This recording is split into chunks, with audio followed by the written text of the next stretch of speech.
my sex tonight. He has told people that I smell and I peed on him. Sex. But where is he getting sex from? Wasn't for me. Sex. But where is he getting sex from? Wasn't for me. Sex. But where is he getting sex from? Wasn't for me. Sex. But where is he getting sex from? Wasn't for me. Sex. I'm showing you evidence. He's getting sex from someone. I'm showing you evidence. He's getting sex from someone. He has told people that I smell and I peed on him. He's getting sex from someone. You are not welcome here. You understand that? If you don't give me my sex tonight, I will call the immigration. I will get you deported. You used me! I want my sex tonight.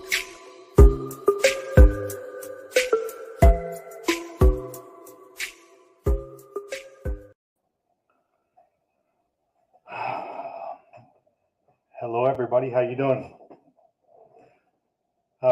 Shelby asked for a couple minutes at the moment, but I wanted to kind of show everybody the yeah, you like the promo. It's a song I did, a remix. But if you wanted to look up Geoffrey, you could see his cellmates at the moment, and yeah, it's kind of interesting. So here's a bunkmate. I'm hoping a bunkmate. Attempted first-degree murderer. So yeah, this is the inmate population. Damn, this guy got beat up. Look at this. Look at this. Oh, where am I going? Okay. This guy is a lifelong criminal. These are going to be his new peers, at least for the next 2 months until December. So, yeah, check this guy out. Yeah, face tats. There you go. There's Bubba. Oh, look at this dude right here. Look at this goofy motherfucker. Aggravated burglary. Criminal trespass. Aggravated burglary of habitation. So yeah, while I'm waiting for Shelby, let's go ahead and look at all his peers that are going to be racking up with him and having lunch, dinner, breakfast, whatever, cleaning the, the hallways and doing menial jobs and stuff, whatever they do in jail. So right now he's at the Knox County Jail, and there you go, Shelby. Oh, hi. I'm trying to get my AirPods to work, so give me a minute. Keep talking. Yeah, I'm just going through Geoffrey's new friends, his new friends. Oh. Yeah, so this is going to be his new social media. Since he doesn't have access to Instagram, like these are going to be on his friends list right here. Oh. Yeah, so I mean, she just looks like she's on meth. Oh my gosh. Yeah, these are absolute winners right here. All right, hold on. Let me try to figure this out. Keep going. It's not going to work, but let me try. I hate AirPods. Ooh. Yeah, that guy looks like a stand-up individual right there. Look, neck tats, neck beard. No, he doesn't look like a meth head at all. At all. Let's see what he's got. Prohibited weapons, switchblade, knuckles, other theft of property, meth, possession of, or casual exchange. How did I know? I mean, go figure. So let's go ahead and look up Geoffrey at the moment.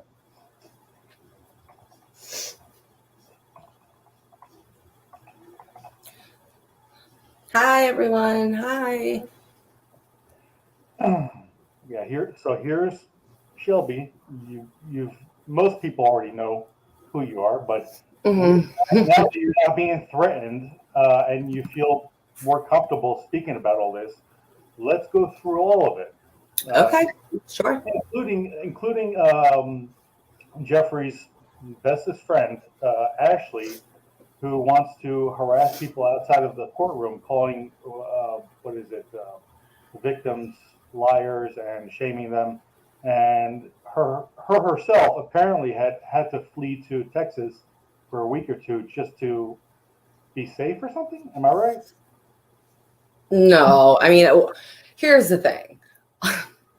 Jeffrey may be in jail, but and I'm not going to drop any names because his friends are not, and they're threatening to do the same thing to me that he's tried to do. So, and I don't put anything past anybody, and yeah, I just don't need any more legal headaches. So I don't want to talk about what she did in her personal life. We can talk about in relation to him, but I'm safe from him, but I'm not safe from all them yet.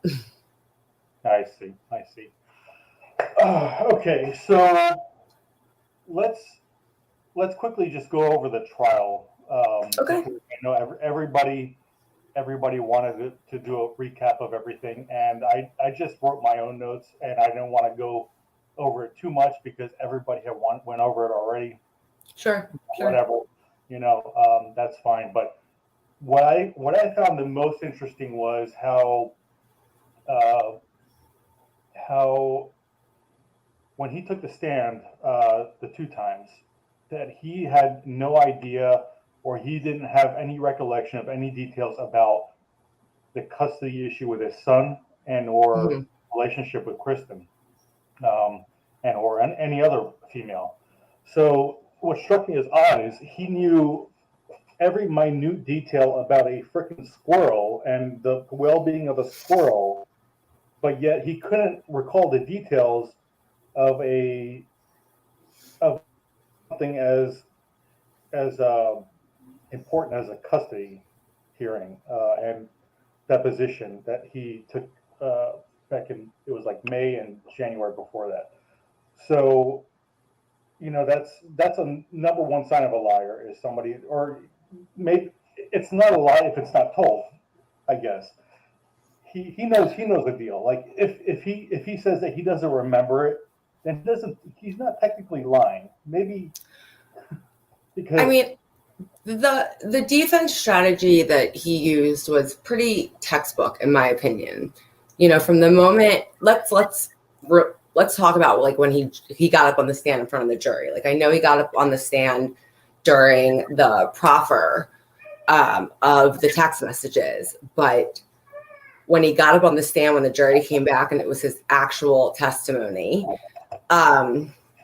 everything was intentional. And I said this in other discussions that I've had with other people, is that everything was intentional with Geoffrey, from his clothing to his tie to the mask to the infamous mystery of was it a wedding ring, was it a fidget ring, was it a spinner ring for the fidgeting, what was that, to his, from the moment he started speaking until the moment he finished. So just really quickly, from like a viewer standpoint or a jury standpoint, he is being charged with these violent crimes, and he's not he's not a small guy in like muscular size.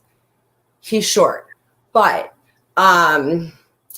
he's not small. So putting him in a dark suit, he would have looked like this dark, big, more intense, scarier, larger, draw your eye to it. But in a lighter suit, it lightens who he is up, a powder pink tie, and the mask. The mask was intentional. I know for a fact Geoffrey is not worried about COVID. From being with him, going places, all of that, not worried about COVID. So the mask was to hide, and listen, it worked in his favor that it's post-pandemic, because He covers his mouth and he can, have any reaction that he wants under there and nobody knows. Although if anybody watched it, his eyes told everything. From when he was smirking to something, you could see it, all of that. But anyway, so his testimony, he gets up and the first thing, this is why it was textbook. The first thing the defense attorney asks him is, well, tell me about your children. So, coming off as the loving, dedicated father. Well, he tells about his kids, but he only tells about 3 of them. He doesn't even mention, and I'm not going to mention any names of kids, and I don't even want to talk about the kids because. How many kids? I mean, you could probably put out the estimated number of how many kids he's got. I don't know for fact, but I know this is going to come. Listen, I'm just going to put it out there now. Wait for the shitstorm of people posting that, I'm crazy. I don't know what I'm talking about, all this other stuff. I know that he has more children than he's told the public. I know he has at least 8 plus. But that's not for me to discuss. That's not my business. Anyway, so he gets up on the stand and he tells about his children. And immediately I'm streaming it live from the truth page, and the comment section starts going crazy. Like you just committed perjury, because everybody knows about the one son that he didn't mention. So they're like, okay, well, there you go. He already started off like, how do we? I did notice that he kind of wandered off, and then they got kind of sick of him talking about how his nicest, how good his kids are or whatever. Yeah. They just wanted to get into what can you list your kids and their ages? And he went into like tangent details about them, which wasn't really necessary. They didn't have the time for that. It wasn't necessary, but it helped paint this picture of him as, and my son just got married last spring. And in fact, his wife is pregnant about 2 months along. Like, I'm going to be he didn't say this, but like, I'm going to be a grandfather is like what, like I have a future, like all that kind of stuff. It puts it's all part of this mind control that he does, because if you think about it, like it starts to go into the jury's brains of like, okay, he has multiple kids, like the one got married, he must be a good father, that he raised a son that got married, he's going to have a child, like all that. Then the next question, his education. So now he's a loving, dedicated father, and now he's an educated, loving, dedicated father. So, and then from there, I don't remember what the other thing was, but we go into the text messages, and yes, the squirrel. The squirrel is intentional, because if you notice in his testimony multiple times, he mentions the squirrel, that he wanted to save the squirrel, always coming back to this freaking bottom of a link in a text message for a squirrel. And then later he says that he calls his son to check on his dogs. So now he's a dedicated father, educated, dedicated father, animal loving, educated, dedicated father. I mean, nobody thinks someone who's, checking on their dogs at 11 o'clock at night is gonna, hurt somebody. Because going back to that, the inconsistency with me is that he went and jumped from, he mentioned no times or timelines before this incident happened, but he was very specific about the timeline that happened after the incident. So it's like you totally forget everything beforehand, especially when being questioned about the deposition, the 2 depositions, and information about your relationship with the woman. Oh no, we're just friends. He wasn't really clear about that. And not to mention, you had told me that he was not only still married to his wife currently in Canada, he got engaged to Kristen, which we found out through the trial. I didn't know that. And you told me that he was talking with Varia as early as January. Mm-hmm. I mean, he tells us that. Like, this is not like something that I've dug up.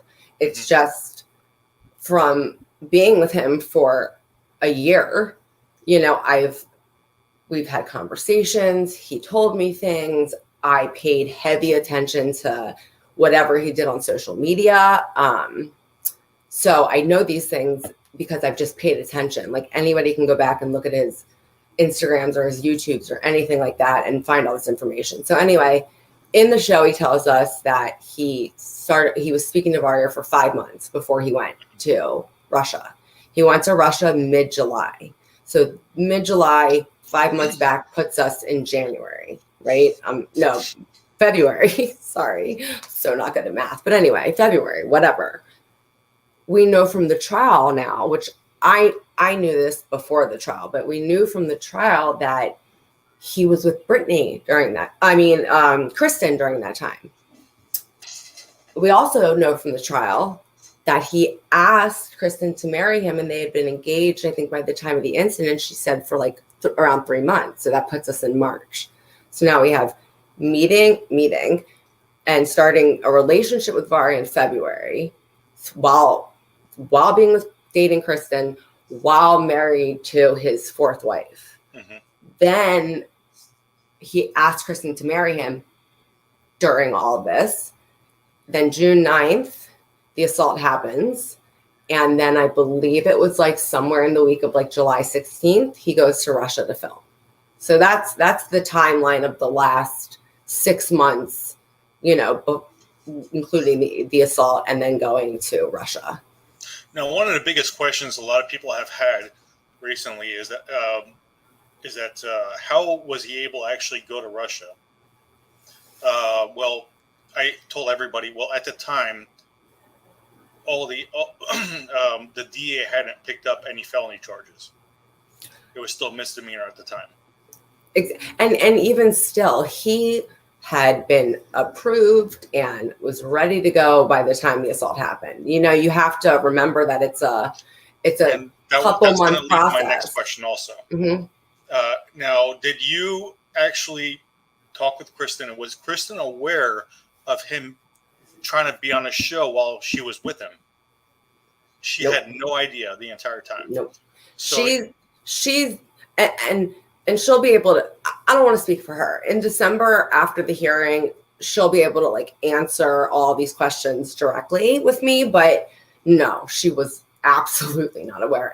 She wasn't even aware he was speaking of Varya. Like there was she said yes to him marrying her in March if she knew he was speaking to Varya in February. So she had no idea. Whitney brought this up, and I think we should all, take note of that. Mm-hmm. So it's like he had this major issue, made a whole scene about it for TV. I don't know if it was only for TV, but based on some of the things that you've told me and other people have told me, he is very controlling of his women. He could have as many as he wants, as long as they don't know about each other, I guess. But even if they do, he'll just get rid of the ones that aren't happy with it, keep the ones that don't care, and then pick up more. Oh, I'm not. I speak the truth. It's fact. But this clip, not only if you go back and watch this episode, to pay attention to that scene, which I don't think was just for television, and here's why. That scene happens, and immediately after Geoffrey goes outside, Varya comes to him. They start talking in the street, and Geoffrey begins to tear up. So notice that he's raging however many minutes earlier. And if this was all for TV, then it could have all been for TV. Geoffrey's an actor. You know what I mean? It creates good drama, screaming in someone's face and then getting, teary-eyed. And I just, I thought I was the only guy and like looking like, this heartbroken, trying to find love guy that's just been married so many times. And God, it just hasn't worked out. And like, yeah, no, that's the making of a sociopathic person. Rage. And then a few minutes later, cry. I mean, he didn't rage at me, but when go ahead. This is why I don't understand, like, how certain people have explained, oh, yeah, he's always been nice to me. And, that's why, I'm his friend. And, people like, John Walters. I mean, I can't even believe that John Walters didn't see through this guy in the first few altercations he had with him. Honestly. Well, in John's defense, and to play devil's advocate for these people, and I've spoken with John Walters in the last couple days at length about this and just in general, which we've never had a conversation before last week, but I wholeheartedly believe John Walters is genuine in that statement, and that, I mean, we had a conversation even about it tonight. He's genuine in that statement, and to play devil's advocate for him, he's only known Geoffrey via, computer and the couple of interactions that they had, and John's a guy who likes dark humor and like all that kind of stuff, and Geoffrey's dark, so like I can understand like why, and at the same time, like I don't think John was that invested in care. He's not like he posted. I mean, they had that one period of time where they were just going back and forth, like creating memes about each other or whatever. But like, other than that, I never saw John. He never defended Geoffrey. He never, any of that. He just was friendly with him. The other people, and I'm not going to go into names. They're bidding for him. And I mean, yeah. Certain bloggers and things like that. I just don't understand how. And everybody knows that have been following me for a while that I was never on this guy's side from the beginning. And he hated it. He hated the fact that everybody else was bowing down to him because they were afraid of losing their accounts or whatever it may be, or he was threatening them to dox them or whatever it might have been. But for me, I didn't really care, up until the point where, I mean, I was like a hair string away of losing it all. So I just struck a deal with him. I just won't talk about you. Right. I remember. Listen, props to you for like taking it to the end. I mean, seriously, you called it from the beginning. You never were, I was never manipulated. No, never manipulated by him. Always believed that he was guilty of this. And you said as much. And anybody who spoke against him, made fun of him, wrote an article about him. I think even people that posted like semi-decent things about him, if you posted anything that had his name or his photo, or people commenting bad under a good caption and a photo of him. That's like a few times I purposely did that. I posted up because my followers hated him anyway. So I purposely did that. I was like, I purposely put a photo, and I think even some people on here knew that, saying, "Oh, happy birthday, Geoffrey." And then I just let them all have it in the comments. Like, I didn't care. What is he going to do? Fight with them? Good. Yeah. So I remember, and if you think about it, like here's a 43-year-old man, has kids, is supposedly married or engaged to Maria, and like all married, this stuff, engaged twice, or actually, his first engagement with Kristen ended when that assault happened, and then he decided he wants to get engaged with right, twice, a couple months later. Yeah, but think about how on top of his comment section he was. Like, you couldn't post something, comment something negative about him. It's still up there. Well, it's still up there. What I'm saying, timing wise, like that man was constantly on his phone, and apparently this was a problem pre the show. So when I tell you 24/7 from the time I opened my eyes, because the man rarely closed his. I would wake up at like 3 a.m. and roll over, and he would be in the dark with the screen shining on his face. So like, because he needed to be on top of the international comments that were coming in on a different time zone. Like, he was so concerned with image. It was all about image control, and he managed to control it through instilling fear in people. Like, he instilled fear. That's what happened. It wasn't because people respected him. It wasn't because, any of that. You said it. People were afraid, but they were afraid of their life. He would take people's livelihoods. Like, some of these pages are people's livelihoods. He didn't care, so yeah. You know, the other thing too is if you're gonna be on national TV and put yourself out there, you're gonna get some hate. I mean, are you gonna expect to just dampen every fire, like turn out every fire in every corner of the internet? Like, who is this? Who does this guy think he is? Well, the thing is that, like, okay, so some people go into entertainment and actors to become famous. Then you have people in reality TV who agree to be on reality TV. And, you know, you have to realize that if you're going to agree, if you're an actor, there's one thing, they might uncover whatever. When you're on reality TV, like, it's a whole different world. You know what I mean? Like, between the people that watch it and the people that are on it, it's reality. So people relate so heavily that they like think they know these people and like all of that stuff. But like this man, he didn't have some skeletons in his closet. He had, I don't even know what to say. You know what I mean? Like I used to make memes of him, like, you know, with Varia down a well, you know, like, oh yeah, waiting for water to be like, you know, sent down. Jen, I didn't even hold on. So Jen K in the comments, hi.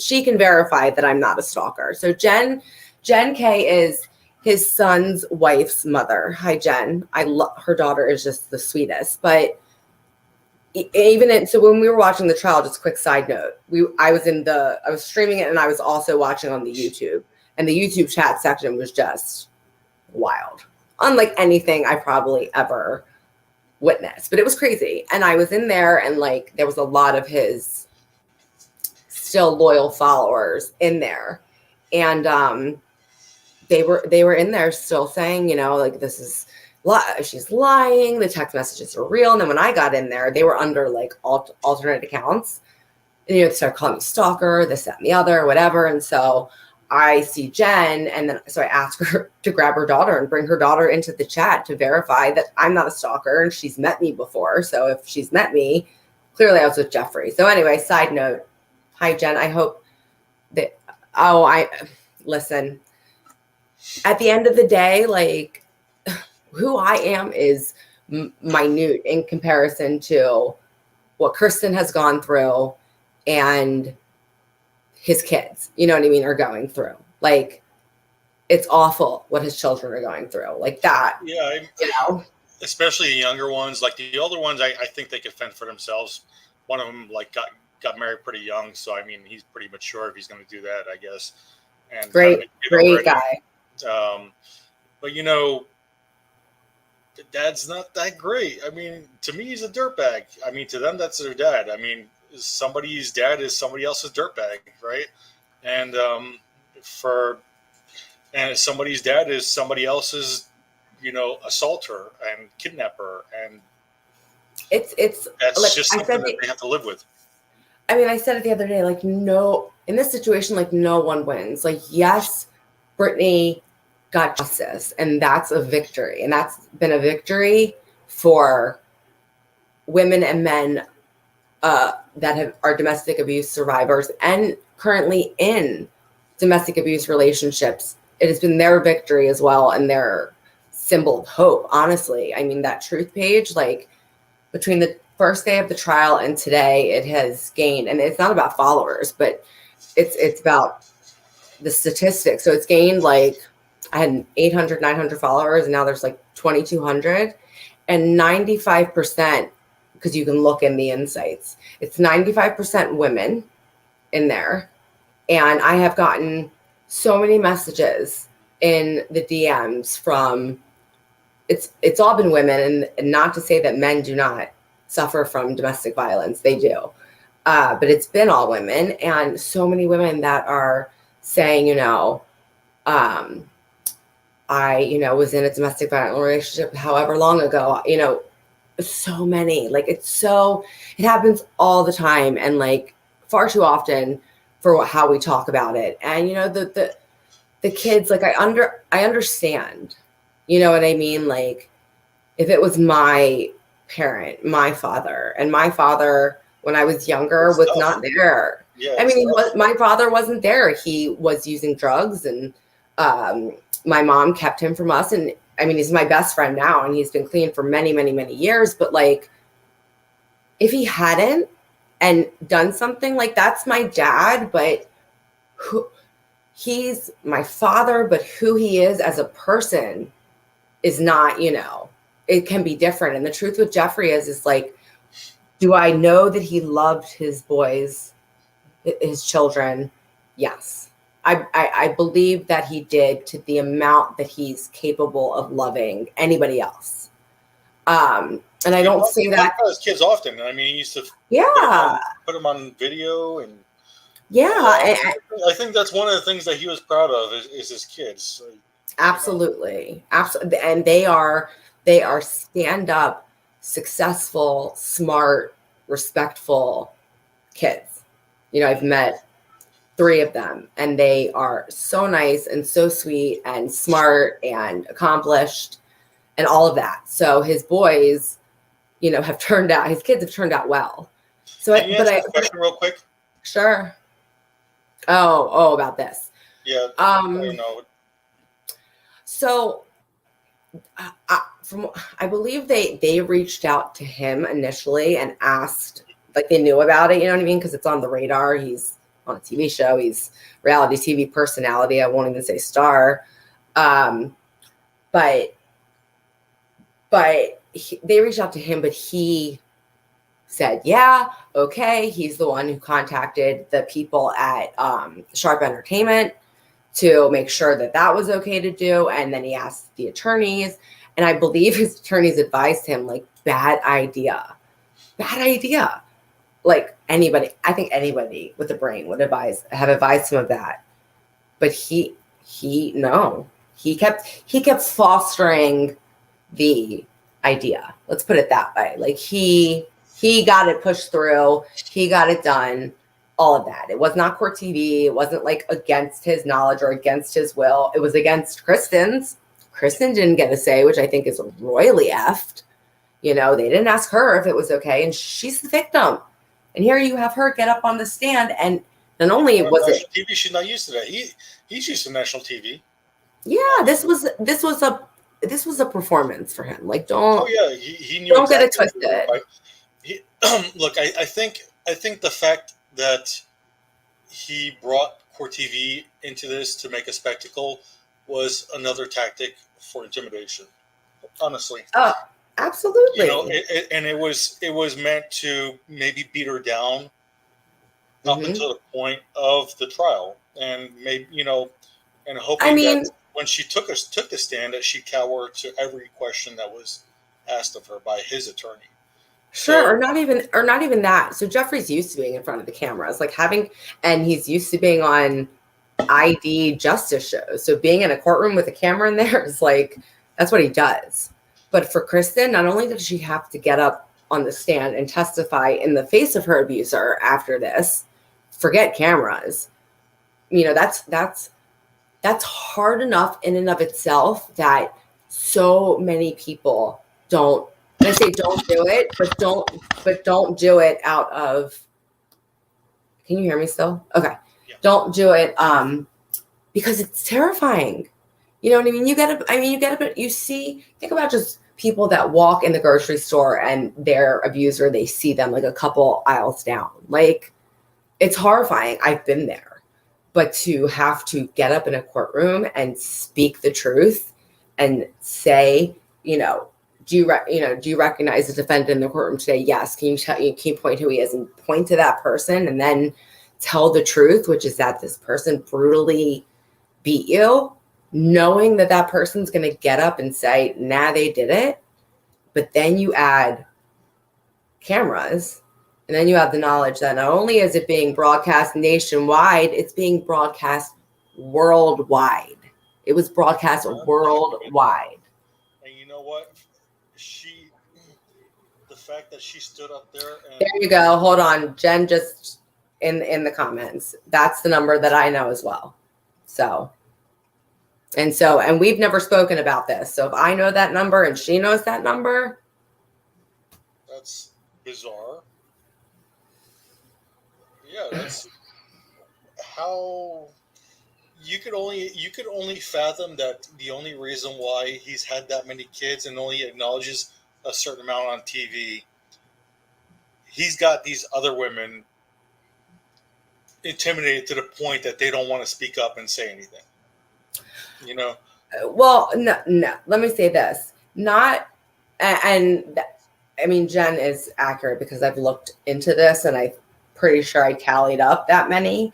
But aside from that, what were we just talking about? I'm so lost.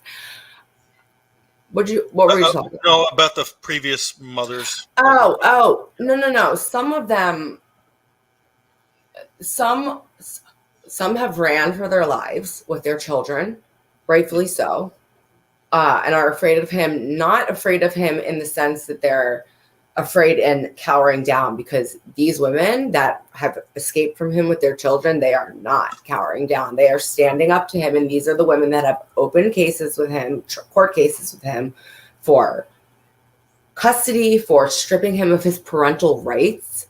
I mean, think about that. Like, I'll say this with a grain of salt. I get that it happens all the time. Like, women, men, try to hurt the other partner and do that kind of stuff. So yes, I'll acknowledge that, but I know for a fact that this is not what's happening. This is out of not, It just seems like that because like he hasn't come out and mentioned the exact number, and neither have any of the previous wives or mothers. I'm not sure if he was married to all of them or no. Well, some of them like still love him and think he's a good guy and are, in communication with him, and not necessarily that their children, see him, but you know what I mean? Like they're still supportive of him. That's what I should say. So not all of them are like, not all of them ran, you know what I mean? But some of them just, just had whatever with him, relationships, had kids with him, and knew he had no money, so didn't go for child support, and just are living their lives, but like they're not against him, I guess I should say. So let me get into all the, this other stuff about like the one in Canada. What do you know about her story? And now that he's behind bars, maybe you feel more comfortable talking about exactly what because that story seemed very, not strange, but there's another word for it. So I won't say I'll pay attention and filter what I say, because she does have an open custody case with him, and I will not do any. I will only help if I can instead of hurting. Custody case. Bye. Well, she's in an active divorce case with him as well. His wife, who is in Canada, they're still currently married, and from the last I knew of the last action that was supposed to take place in that case would have been this past March, where it was supposed to be, finalized. However, I believe that both of his open cases involving children were put on hold until the results of this, because this changes everything. You know what I mean? He's guilty. He's in jail. Like it changes a lot of things. But his current wife in Canada, he had 2 children with, his 2 youngest, Kaven and Chasm, and he has said their names before, so I'm okay with saying their names. Chasm is the one who passed away in, I think it was like, I guess it was 2019. Yeah. March 2019, I believe. Yeah, I think he went into the hospital in February and passed away in March. She fled the country with Kaven to get away from Geoffrey and keep him away, Kaven away from Geoffrey. And right when she crossed the border, she turned herself in for being in the U.S. illegally. Like, this woman, again, like, that's desperation of like trying to protect yourself and your child to like flee the country and face charges. I believe somewhere along the line Geoffrey said that he tried to press kidnapping charges against her, or for absconding. Not sure if that ever happened. So I'm not sure. So let's not spread that around. But anyway, so she's currently in Canada, and she has Caven, and she's young. They were very young when they got married. She was 19, he was 36. Some of the stories that have been put out there is that, Geoffrey used his children as drug mules and like all of that kind of stuff, and some stuff that doesn't, right, she took both of them, right? She took Caven and Chasm, I'm sorry, before Chasm died. And then he filed for emergency custody because she fled. And so he'll take whatever he can to make somebody, Okay. Yeah. Everything that Jen is saying right now leads me to believe that she is an insider. Like, this person knows. Yeah. And Yeah. have you spoken to Jen? No, Jen and I have only spoken in the YouTube chat during the trial and now. I mean, I'm very glad she's in here. Do you want to have her reach out to you? Yeah, I mean, I would love to. I mean, just you're going up there in December. Yeah, I mean, yes, I'll be up there in December, and I have to tell you, I was looking at flights today, and I've already looked at flights, but I was like putting everything together and like hotels, and I just had this like sick feeling in my stomach just looking at like street and this, that, and the other, because not only was the times that I went there with Geoffrey very messed up, I'll just put it that way. When I moved there,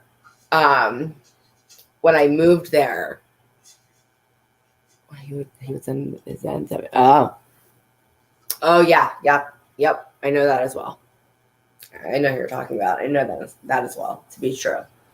But anyway, when I lived there for the 6 weeks after things ended, before I could get out of there, it was, I didn't leave my house. I never left my house. I had all my food delivered. I had all my groceries delivered. I only left to go to the pharmacy. Like, I was terrified that he was going to come and hurt me, and I couldn't leave. I couldn't move because I couldn't find a place in Florida that would take me. So it took me, or I would have been out of there the next day. But anyway, yeah, I'm nervous about going up in December. So thanks, Jen. Yeah. So, I mean, I don't know how this YouTube thing works, but, I talked to, I'll reach out to you through Kirsten, because I have her contact. Well, there you go.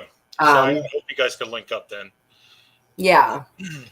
Yeah. I mean, so anyway, back to Geoffrey. I mean, I don't really want to focus on his kids too much, because they're completely innocent in all of this, like, even if they're taking up for him, like, I get it. I can't imagine how, I can't even fathom what they're going through emotionally, mentally, all of that. Like, not only do they have to wrap their heads around what they saw if they watched the trial, but grapple with, that part of your brain that says, wow, like, I can't deny what I saw, but this is also my father. So it's really hard to like accept and believe that he is capable and did those things. So I can't even imagine, I can't even imagine. I mean, I believe that to be true also, Jen. Like, they're smart, they're educated, they're old enough. But I also believe, like I said, at the same time, that it has to be I can't even imagine trying to swallow all of that. You know what I mean? Like, I just can't. So my heart goes out to them, but I think we should, she doesn't have oh yeah. But anyway, let's move on from his children, shall we? So, but ultimately, the story, we're not talking. Let's move away from the kids. But like Brittany, what your understanding of the situation, without mentioning the kids, what can you break that situation down so we have a context of what led up to this thing with Kristen? I'm not going to be great at that. I don't know exact dates. I know he was with Kristen. He was with Kristen for almost 3 years before the assault, and Brittany was gone that during that time. 2017. So she was gone 2017 or before, I'm assuming. Yes. Did Kristen tell you some of the details about that, or no? No, we've never talked actually about. And that. What did Geoffrey tell you was a story with Brittany? I don't want to say what he told me because like it's not nice. Again, well, it's not nice. It's just not. I don't know if it's true, and I don't want to have rumors be started about Brittany. You know what I mean? Like I don't want to say what he said about her because I don't know that it's true, and I don't really believe it. So, and listen, people will be watching this, and the next thing you know, they're going to say, you know, Geoffrey's wife, da da da da da. Like, no, I'm not going to do that to Brittany. Sorry, Phil. Yeah.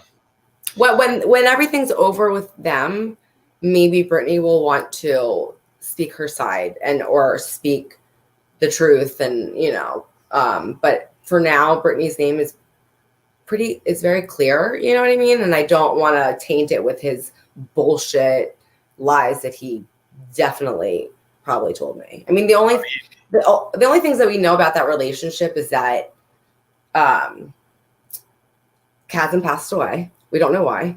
He made her have both children outside of the country, and not only outside of the country, but in Costa Rica and Nicaragua. And not saying anything bad about, but they're it's third countries where you felon and actually enter. Sure. Whereas he can't go to Canada. He can't go to Canada, Europe, or China or Japan, South Korea. Like he can't go to those countries as a felon. No. And he made her, not only did he take her there, but it wasn't like they had the children. He didn't take her to a hospital. He made her have them in hotel rooms. She almost died during one of the births, and he refused to take her to the hospital. So like, and the weird thing is that he pretty much showed us that in his YouTube, the women video. Kristen's in. Hi. Oh, year and a half. Sorry, Kristen. I knew my times were messed up, but hi, Kristen. I'm glad you're here. I knew she was here, but I'm glad you said something. But like he showed us that in that YouTube, the women video, he had footage of Brittany giving birth. Hold on, my laptop is dying. He had footage of Brittany giving birth in the hotel. So it's not like he's trying to hide this information. And like even at the time when I was like totally mind fucked by him, that always like didn't sit right with me at all. Because I was thinking like if it was me. Did he give any particular reasons why he forced her to have a child in the? No, and I didn't ask. I mean, it's presumed that it has probably maybe something to do with drugs, and that's been said. You know what I mean already in the media, but nobody really knows. Nobody really knows why. I mean, like I said, I thought it was medical, expenses to save on all that, but I don't know. And what does it matter what the reason is? Like, that's just, but like, if he told you a particular reason, like, oh yeah, it's because of this, or, some strange odd reason, like, especially in like a third country, like non-developed country, why would you do that in a hotel room? Like, yeah, like, it's just it all just felt really bad. You know what I mean? Like, I don't even know what reason he could give that would make that even remotely okay. Like, it's just not. That's abusive. To make your pregnant wife give birth in a hotel room, like in a third world country. So much pain, Yeah, horrible. Developing countries. Sorry. Yeah, that's the word I was looking for. I knew it wasn't third, but yeah, developing. No. Okay. I didn't say third country, third world country. I said third country. Third country for me is like it's a third party country where you could only go as a felon. Oh, sure. Okay. I got what you're saying. It's not a developed country, but it's, it's one it's between there. But yeah, I mean, Costa Rica, maybe he was, doing something down there. Who knows? I don't know. Yeah, and I wonder where he met her. Maybe it was online also, or in an airport. Oh yeah, that's right. I do remember that story. Yeah, in an airport. And I found it really interesting how he purposely threw it out that Kazem died under Kristen's care. Like it was like itching him to get that out. He's been waiting for 2 years to throw that line out like he did. Yeah, it was definitely itching him to make sure that it got out. And I found that to be a real bitch move for him to do that, considering they didn't find any foul play in any of that. So why would you throw that out there? Like, because for him, he can prove that. Like, that's fact. Like, Kazem didn't die in Kristen's care. Like, let's just clear this up. Kazem was with Kristen at the house when he needed medical attention, and Kristen is the one who called the ambulance. Kazem died in the hospital after. And Kristen, you can correct. I thought it was, I don't know, Kristen, maybe you can say how long he was in the hospital for. I can't remember if it was a few days or a few weeks, but so Kazem, so let's just clear this up, spread it around. Kazem did not die in Kristen's care. Yeah. Nope. So that was his moment, and here's the thing. He's all up in arms about Kristen, accidentally saying something and let's have a fucking mistrial and all that. Well, hey, buddy, you did the same shit, so shut up. Okay, sorry. I just got heated for a moment. Yeah, so it was just really interesting how he knew all the details about a stupid squirrel being rehabilitated by him. He knew the details of the text messages that were sent to him and anybody could make that up. I mean, that's the dumbest thing that they even entered into evidence. How it became admissible is unbelievable. Like, Tennessee is so backwards. Like, a screenshot that enters evidence without any forensics on it. Yeah, I mean, I was pretty. Listen, I knew that was coming. I knew that was his defense. I knew that's what he was going to use. I knew all of that. And so when it was brought up, I was not surprised. However, I was surprised that during the proffer and after that, the judge ruled, like you said, that it was admissible because there had never been any forensic proof that tied any of those messages to Kristen. If anything, there was forensic proof by her submitting her phone that they didn't exist on her phone. And so, so again, to talk about the go ahead. Was he even requested to bring his phone in for forensics as kind of like to level the playing field here? Yes, no, and if you pay attention during the trial, he says, this was absolutely ridiculous. Well, first of all, just really quickly, I couldn't believe that they let the text messages in because, like you said, it's a screenshot. It's a screenshot. I can go on my phone right now. I can make into a message. Screenshot of a screenshot, and then. Well, not even that. Like, I can go in this. I'm not going to show what's being said, but like, I have a thread with Kristen. I can go in this. I can change the name to Geoffrey, and then open it back up, screenshot it, and voila, Geoffrey sent me all this according to a screenshot. You know what I mean? Now, if I submitted my phone for forensic analysis, it would show that the numbers were between me and Kristen and not Geoffrey. But a screenshot, anybody can doctor that up. So I felt like, and this is where I felt like a Apple technician or a cell phone expert should have been brought in to explain how that all works. You know what I mean? And so Geoffrey was asked to submit his phone, and during the trial, the prosecutor, Heather Good, who's a freaking rock star, I guess she was, jumble during the trial, but she brought it home at the end. But anyway, she brings it up to him about his phone and why he didn't submit it for forensic analysis. And his excuse was that, he was like 5 phones changed from that phone. You know what I mean? He kept running out of memory.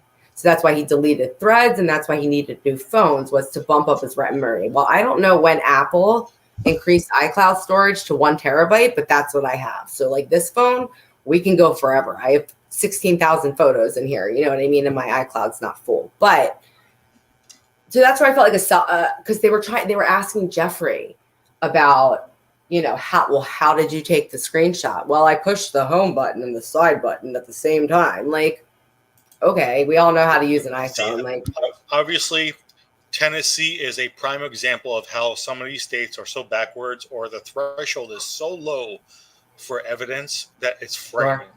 It's frightening. Yeah, yeah, that should have never been allowed, strictly on the basis that there was just no. I'm sure he was riding on those being his method of acquittal in all this. 100%. Because if they were, no. Well, did he show you you that? I don't know if he showed me those or other ones, but he did say that she contacted him after the assault, and you know that was essentially a conspiracy and it was a setup, and he had these text messages that were going to exonerate him. And if you listen to the text messages or what he says and the timing of each one of them, like in this sense, and I'm not giving him props or anything, but he was sloppy because it was just too on point. You know what I mean? Like 2 days after his birthday, she supposedly texted him, "I miss you, happy birthday." Then a couple days after the grand jury convenes and he's got these, you know, larger charges, she messages him and says, you know, all you had to do was answer me or whatever. Now you're fucked. Right. This woman who brutally injured herself to set him up. She ran into the wall. She ran into a wall so hard that she started bleeding. And she not only started bleeding, like, we saw. The swelling. The swelling, obviously. The swelling doesn't happen immediately, but no, he said that he didn't see her. How could you not see the blood? He said she had like a red, you know, like a red mark or whatever, and that wasn't, you know, what was like really upsetting me with him. I mean, but back to the text messages really quick. Like he expected us to believe that Kristen brutally injured herself. Well, there was 2 narratives. At one narrative, it was that she was so intoxicated she fell, which implied that it was, you know, an accident and she hurt herself and she was so drunk. But then it later changed to, because they brought in his social media, or they tried to, that it was a conspiracy with Brittany to make him lose custody of Kaven. So was it an accident because she was too drunk, or was it a conspiracy to help make him lose his son? Because that's what the text messages would allege. But he's going off about, you know, how she was drunk. It wasn't only until the text messages and he said that, like, now the last one said something, and now I'm going to do everything in my power to make sure, you know, you lose Kaven. Doesn't bring that up until the text messages, but he expects us to believe that she did this to herself. But then she turns around and hand delivers him his defense. Pretty much like, I mean, in more words than less, the text messages essentially, if they were real from Kristen, said, "I set you up, motherfucker." Like, you know what I mean? So we're supposed to believe all that? Like, come on.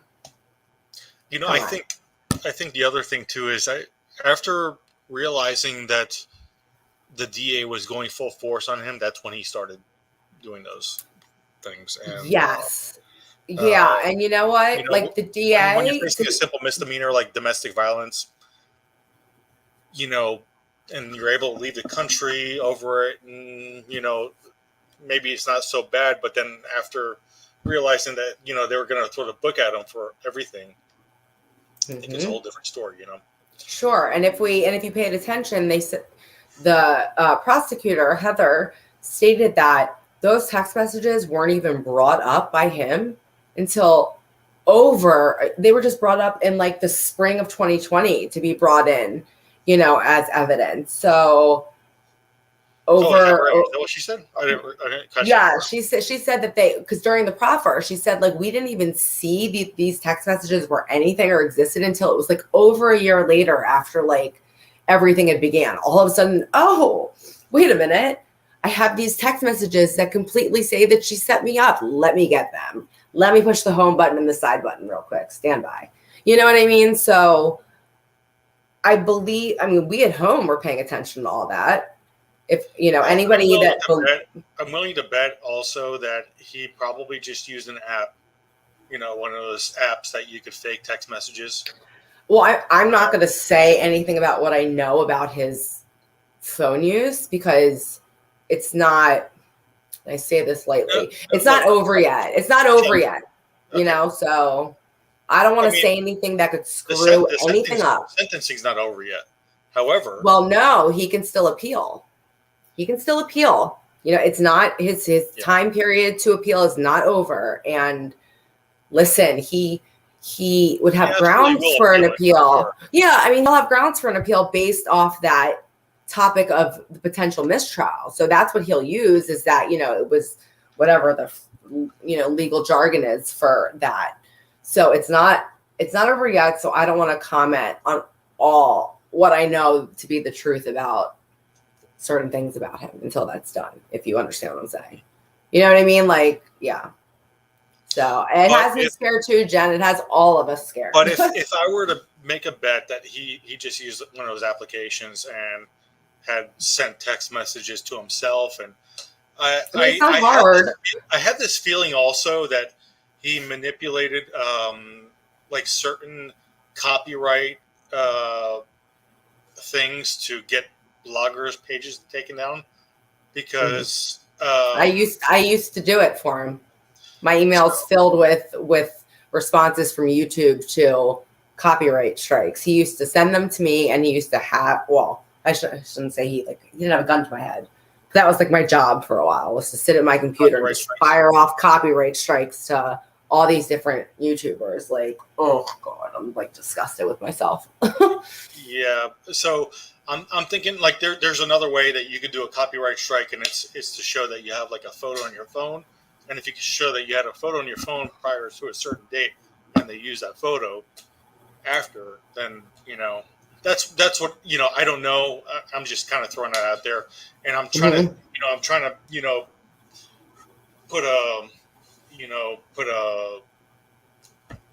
put some perspective in this on how he was able to put all these copyright strikes on people so quickly and take everything down so quickly. And I think it's just manipulation of or doctored photos and things like that. Yeah. So it's really scary what the lengths that this guy was willing to go to silence dissent, silence his haters, silence his any opposition. Call you a stalker, call you a manipulator, call you a conspirator, psychotic, mentally unwell. Yeah. It's absolutely incredible the lengths that he's willing to go to. So he was really vague about the beating and what happened. Like, I didn't really see her face. I saw a little red mark and that was it. But he knows all about the little squirrel, right? He knows all about how the little squirrel survived.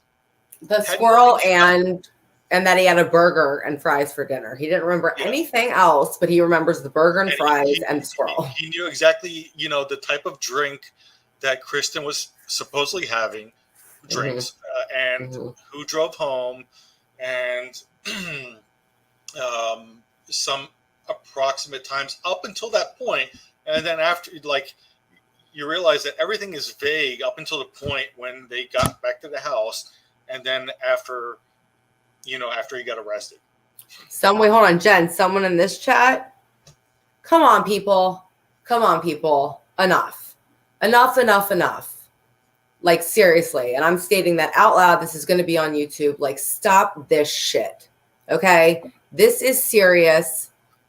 Real people are involved. Domestic violence is not something to like screenshot people's comments and send them around to like get people in trouble and start drama. So like go do something better with your fucking lives than this bullshit. Sorry, but like I'm so done sad. with this shit. I'm so done with this shit. This is a woman who has nothing to do with anything, and someone in this chat wants to go screenshot what she said and go try to start trouble for her. Mm-hmm. Fuck off. Sorry, like I don't talk like this. But it's off. So sad. It's so sad. So you're pathetic. Whoever's in this chat doing that, you're pathetic. You're pathetic. Do something better with your life. Sorry, I don't mean to be harsh, but like it's so people have done it. People have done it to me. Hey, look, number one, I'm not monetized. I don't really care about getting monetized, and just let it all out. Let's stop saying who Jen is. Let's just let her exist in this chat as like another name that scrolls by. I understand that she's in here and giving truth, and I respect it completely. But outside of that, let's just let her be in here. Yeah. I'm gonna drop you down, Shelby. I have a PSA to somebody. All right, hold on. Okay.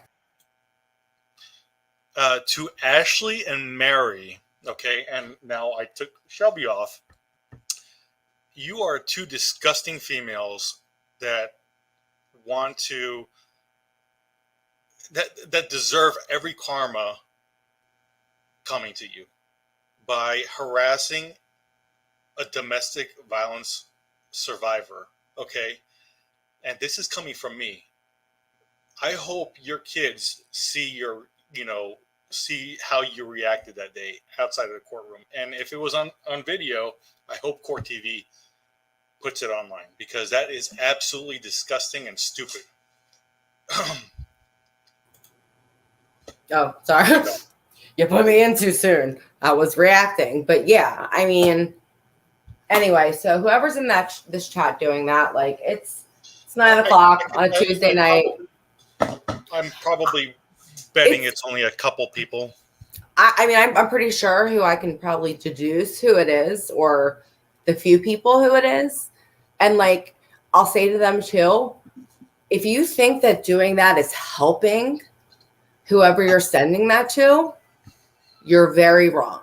You are only hurting the person that you are sending that to, which I imagine is probably his children, by adding stress and bullshit that doesn't need to be added to their plate. So like you're hurting them. You're hurting them. At this point, Geoffrey had already been found guilty. Unanimously by a jury and a 13th juror. So and by the public of court opinion. With all the evidence. Working against your homeboy. Court TV, if Court TV has that, I'm begging Court TV to put that online somehow, to show you how not to act. I don't believe that they do, but it was already acknowledged by one of them who is still on social media that it happened. So, and the defense was that they were speaking the truth when they called Kristen a lying bitch, that she is lying, that the texts are hers. I mean, still, even after he's in jail, still doing not even doing his dirty work. I won't even say that, because I believe these people, like, truly in their heart believe what they're saying, believe he didn't do this, believe his story. I know I did for a period of time. So I wholeheartedly believe that they do. And they are acting out of that place when they are saying these things and defending him. Like, I don't think that they are even like, I'm telling a lie, but I'm going to take up for him. Like, no, they believe this. So like, part of me feels sad for the people that still believe that, that are harping on these little details. Like, well, she's lying because she didn't say why he attacked her. People don't just attack people out of nowhere. Oh yeah, no. Well, I'm willing to bet that he saw something online that triggered him big time.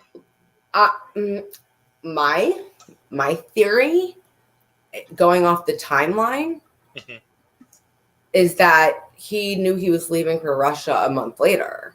So I'm not going to like put ideas in people's minds, but for me, that had something to do with it. And Kristen needed to be out. I don't know. Maybe Kristen has something to say about it if she can, but maybe they were going through, relationship issues forcefully, maybe on his behalf because he knew he was going away. Jen, Jen, I had a feeling that's what's happening and what happened. And I feel sad for the boys that this is, because this person is, anyway, I feel sad for them that that's what's happening, honestly. And the same people that are doing that, Jen, are the people that are screenshotting this conversation. And again, I'll say that is not helpful. So go ahead and find me on Instagram. If you get in contact with Jen, Shelby, I'll blast them on my social media. I don't care. Like, I don't care. Jen, I saw you say that too in the YouTube live. And again, like I'm not saying any names, but again, not helping, hurting. If you want to help these boys, you will help them in turning a corner towards healing and what that looks like, instead of riling everybody up and getting everybody in this place of like barking back at people and defending, him on social media and all of that. Like, this is not their fight. This is not their burden. The fact that Mary, Natalie, and all these other freaking yoo-hoos are off of social media right now is a blessing at the moment. I'm wondering how long that's going to last. I hope Mary never comes back online because if she doesn't know how to act. Take me down. I mean, listen, Varia and Mary were smart to deactivate, and this is all deactivate their social media, because first off, I'm sure they were getting bombarded with 1,001 messages. So out of sheer overwhelmingness, it's not even a word, shutting it down. I believe Natalie took hers down because she made it essentially a declaration when she made that story post and saying she was praying for him, which kind of put her in the she believes him, category. Oh, no, she went a step above that as well. In her post yesterday and saying, in the hashtag, she was happy with him. And I think, because I saw in her comments, and I even commented, and then I went back to look at it, and I thought she blocked me. But then people were later DMing me screenshots of her account being blank, and they were like, Natalie deactivated too. And then I was like, oh, I was like, okay, it didn't get blocked. But you know what? Nobody cares. Like, who really I'm not even gonna. Like, I mean, listen, I people were saying, and I didn't have this thought process at all. I didn't even think of this, and this is what I appreciate about constructive, open conversations in general and on social media, is that Natalie and Varia both come from the Soviet Union and Russia, Ukraine, and in that culture, I'll address that in a minute. Yeah, in that culture, domestic violence only became a crime in 2019. So, like, for them in their culture, seeing something like this is not as alarming and shocking to them as it is to us, which is sad to me, but every culture is different. So at the same time, I don't get where Natalie's coming from. So I'm not going to word this properly, but I understand why they may not be reacting to this so harshly. Now, Mary, I don't understand at all. And I'm not saying anything bad about her. A few months ago, trashing him about how he made a scene and got them all kicked out and wanted to fight people in some restaurant or something like that. I think that was even brought up a few days ago when you were on the live show as well. Yeah, I mean, she did. Shocking. Now, going back to Ukraine, Russia, Soviet Union, Belarus thing, whatever it may be, a lot of times you'll find that these mail order brides or these people looking for, like foreigners to marry them, will almost all the time say that they're unhappy with their men because they're domestic abusers, because they're, they'll like, put them all in a category of drunks, domestic abusers, or some other, just lowlifes or something. So then they'll look for foreigners to kind of pick them up and take them away. The fact that they're defending this and they're no longer, in that environment anymore is kind of weird to me. Why would you be okay with something that you may have had an issue with before? And Natalie being a person that's been married twice or 3 times, divorced already, God knows what her issues are in the past. It just screams of the same issues, I don't know. I mean, I don't know. A lot of people, hold on, I need to turn on my fan. It's so hot in here. A lot of people got really angry with Natalie's post, and a lot of people sent it to me, and I opened it up and I saw it, and of course, like it twinged me, because I'm like, oh, like it frustrates me, like anybody who saw what we all saw and still, I think she was still in Tennessee when he was at the trial, during the trial, I believe. But anyway, so I don't even know what I was saying. But yeah, back to that.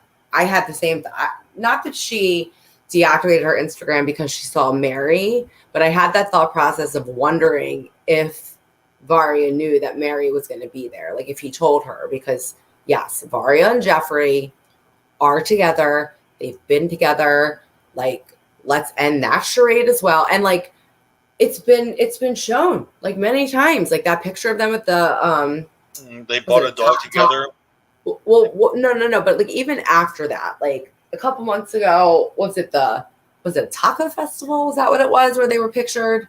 Someone else it was some took kind a picture of them. 5K run or something like that. There was like a 5K. No, that was different. So remember when Geoffrey had that story post, and it was like his hand and like another hand like holding each other. Well, I knew it was Varya's hand instantly, but someone else was there and saw at the exact moment they're taking this picture, saw them like a fan, and took a picture of them taking that picture and posted it on Facebook.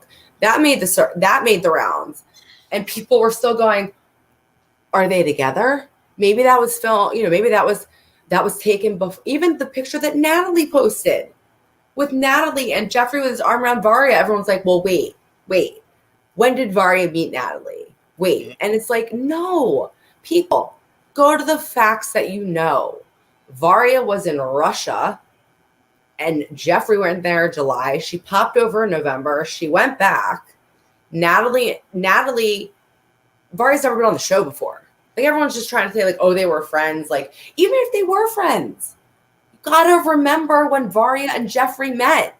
So it has to be taken post the show, post November. And even people in the comments were saying, oh, that's a local restaurant, in Pensacola. Like, look at the proof in front of you. Like, let's end this rumor. They were together. Like, let's. No, it was suddenly, there. No.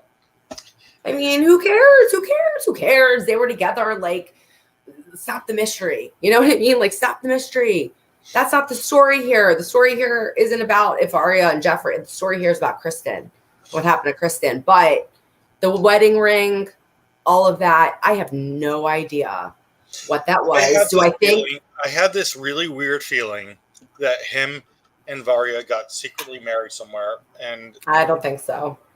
I think the wedding ring, somebody who said they had direct information sent me a message and said, yeah, go ahead.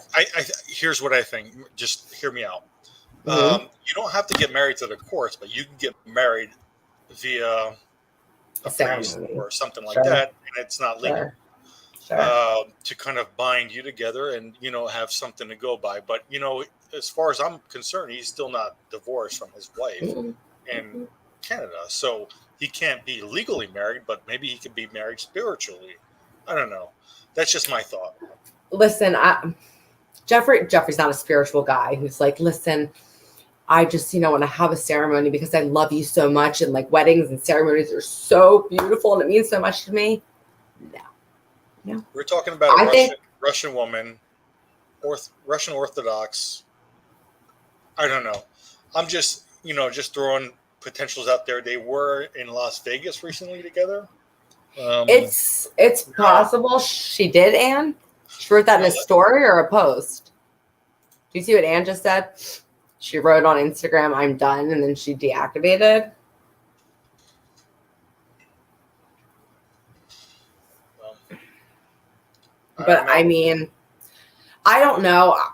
I've been told by a direct person that says they would know that it was a spinner ring, so he didn't fidget, so that he was like holding it, because the first day on in the trial they panned over to him and he had both hands. I don't know if anyone else saw this, both hands like this on a pen, and was just clicking away, and it's not a good look if you're trying to not look nervous. So people said it was a spinner ring. Other people said that it was like to create that image of, the family guy, he has a wedding band on, maybe he's married. But do I think that Geoffrey, whatever ring that was, capitalized on it? Because if you see in the trial, he puts the ring on the table maybe like 2 or 3 minutes before they stand up to read the verdict. So while Court TV is filming him, you just see this, like, listen, everybody saw it. Even the commentators were going, wait, is that a wedding ring? Did he just take off a wedding ring? Like, this man just got convicted of, these horrible things. And let's just do a quick search just to see if it's up or not. Let's do it. This is the last place he was. Bye, Jen. I'll get in touch with you through Kirsten. Thank you. I'm like, sorry for getting close to the computer. I can't read what's going on. So yeah, there's nothing in Clark County, in Las Vegas. So there you go. Right. I think that was because his mom was there, Varia was there. I feel like that was like a birthday / possible at that time last hurrah kind of thing. Oh, look who decided to pop her head in. I don't know. I'm not. I mean, if she wants to say something, she can, but I'm not interested at all. I'm not interested at all. At all. You are unbelievable, Ashley. Absolutely unbelievable. No, don't block me. I just want to watch. Okay. Yeah, you're welcome to watch. So, hey, by the way, that's your bestie right there. So, right now, you could write to him, Knox County Correctional Facility. That's his inmate number. She's screen recording this, by the way. She doesn't want to be blocked because she can come in. No, you don't need to screen record it because you're going to save it. I'm not. I don't dirty delete my stuff. No. You're talking to the wrong person. And he's not showing up at Tennessee Department of Correction yet because he's not there. He's not there. He'll stay in Knox County Jail until sentencing. Yeah. But he's got state charges or state convictions. So. Yeah. So, write in the comments what you think about Ashley and her reaction to the victim and what she did after the trial was over. Just write in the comments what you think about all that, and let's let her know how people feel. Anyway, let me take this down real quick.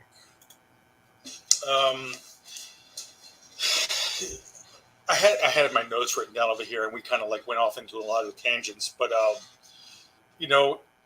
I also found it odd that he said that he was never in a relationship with Kristen. Well, they were friends. And then he acknowledged he was in a relationship with Kristen after getting grilled about it over and over again. Because initially he said that he was just friends. Then he said he kind of like warmed up to, okay, I was. And then he was so inconsistent about his timeline with dating and or engagement that it was just ridiculous, like absolutely ridiculous. How are you going to leave all your half of your belongings at his house or at her house, and then claim that you were never in like what kind of friendship is it where you just leave all your like half of your stuff at somebody else's house,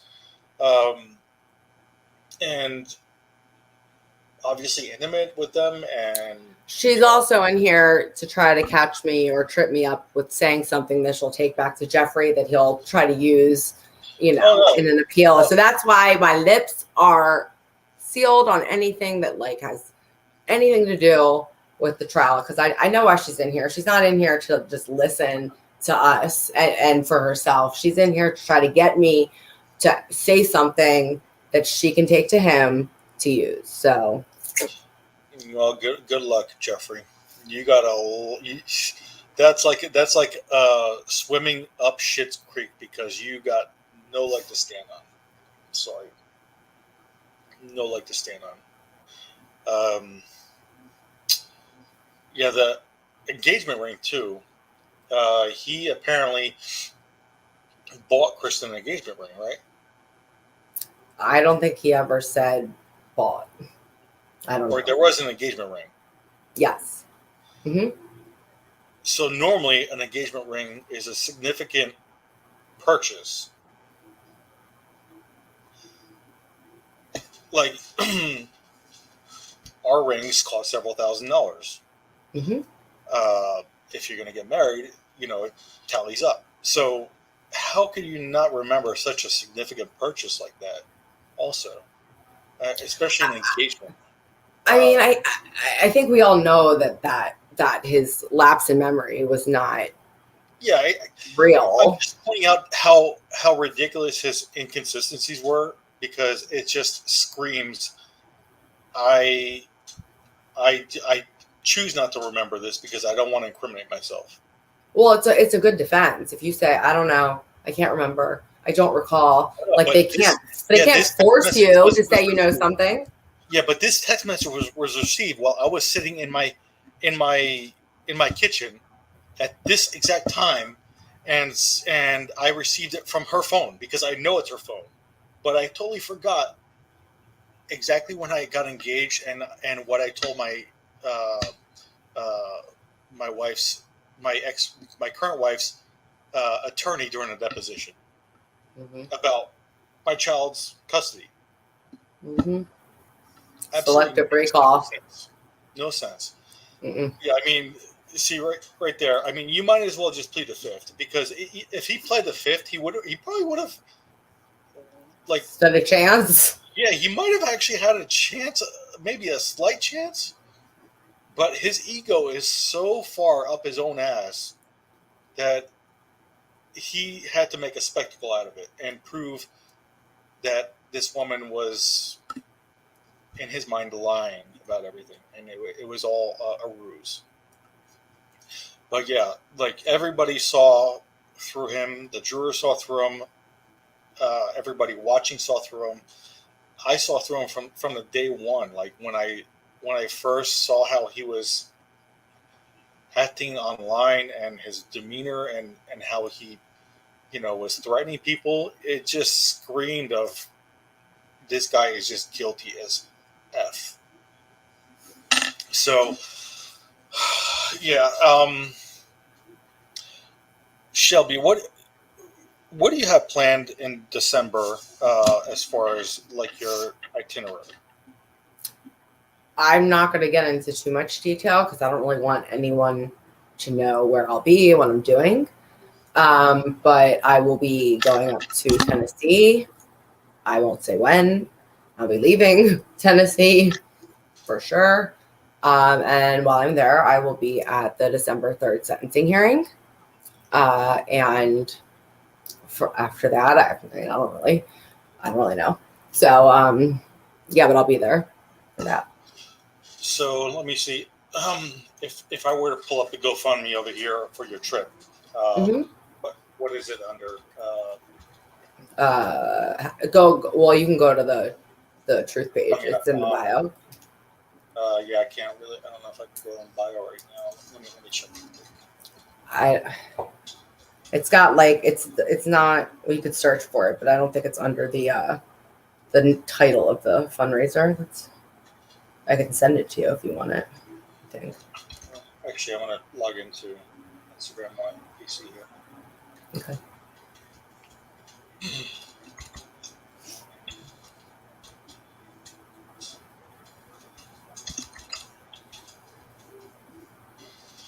So, whatever's left over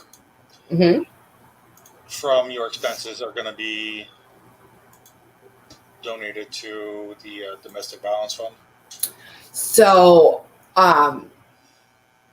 the fundraiser is going to switch over to Instagram, and it's going to be an ongoing. So what's going to happen is on the Truth page, it's going to be an ongoing fundraiser, and we'll switch which organizations we are donating to. I don't know how often, but however often. But as far as December goes, when you do a fundraiser on Instagram, you have to choose an organization because I believe Instagram sends the funds directly to them. You can't have it like GoFundMe. You can't do like a GoFundMe type thing. So I did GoFundMe so that the funds for the trip could be raised. Now it'll switch over to Instagram, and any funds raised before I go in December will be given to the Knoxville Family Justice Center.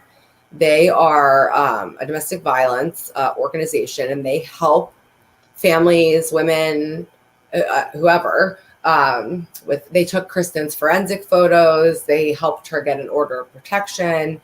They completely helped her after the assault. So we'd like to give back to them because they enabled, Kristen to be strong and brave and, do what she needs to do, and justice was served. So it started there. All right. So, I don't really have much else. I just wanted to kind of go over that. Sure. And maybe, you didn't really want to go into your stuff. I'll briefly go into it. There's nothing, anything that I say, and I've said this from the beginning, I have proof to back it up that you can forensically analyze out the ass. So nothing that I'm saying is a lie. And yeah. You saw Jen in the chat. She said right there, I met Kirsten. So you could find that GoFundMe though on Truth About Paschel bio. You can find it on my bio also, the link. If you look for the title is "Help Shelby Get to Kristen for Sentence." And so let's see here. I'm gonna. Thank you guys and everyone who's in here who has donated. The money, that amount of money that you see in there was raised in a matter of hours. So it's so appreciative. And not only is it me going to support Kristen, me going to look this man directly in the eyes after the shit he has just put me through, but it's also kind of taking a piece of everyone that's ever been, victimized or that's in, on the Truth page that's been affected by this, triggered by this, anything bringing them there as well. Because like I said, Kristen's victory has been a victory for victims pretty much all over the world. I'm not even being dramatic or exaggerating. The trial was broadcasted all over the world. So people all over the world are speaking up now about this. So, listen, something good is going to come out of this. Oh yeah, I know it. I know it. He's already put away temporarily until sentencing, so I'm hoping that it sticks. They even said he's so egotistical that it's a given. But here's the thing: even if he appeals, he'll stay in jail during the process. So he's not getting, his bond was revoked and he was remanded. So he's not getting out. Even if he appeals, it's not like he can appeal and go before a judge and ask for bail. No, he's been remanded to jail. So he will remain in jail even if he appeals. He'll remain in jail the entire appeal process. Now, if he appeals, he has another trial. And by some freak accident of dark magic, he is found innocent. That'll be the only time he gets out. But other than that, he's in there for, at the minimum, 12 years with 100% of his time. Yeah, that's just for one charge. Yeah, I mean that would be. I think it's for one. Well, aggravated kidnapping. That's when you actually inflict mm-hmm. What is it? Harm on somebody. Injury. Mm-hmm. Yep. Did you feel comfortable talking about your the efforts he tried to pull on you? Sure. Police reports. Sure. Do you want to go through that whole timeline? Sure. Who did we block, Anne? I missed it. What did I miss? Did I miss something? Anyway, okay. So, I mean, if anyone's watching, it's on his Instagram right now. I can't get the freaking thing taken down, no matter how many hundreds of people have reported it. But there is a live that he did back in August, the second one. But John Yates has actually deleted the first one from his YouTube, thanks to John Walters asking him to do it. But anyway, otherwise he wasn't gonna. No, I mean he because even though you asked him to. He redacted, I reported it. He redacted my name. He reposted it, but blurred out when he says my name. But anyway, it's now completely gone. I didn't even, she's still in here. Oh, you blocked her from commenting. Okay. I don't know how this stuff works. But anyway, he went on and said that I'm his stalker.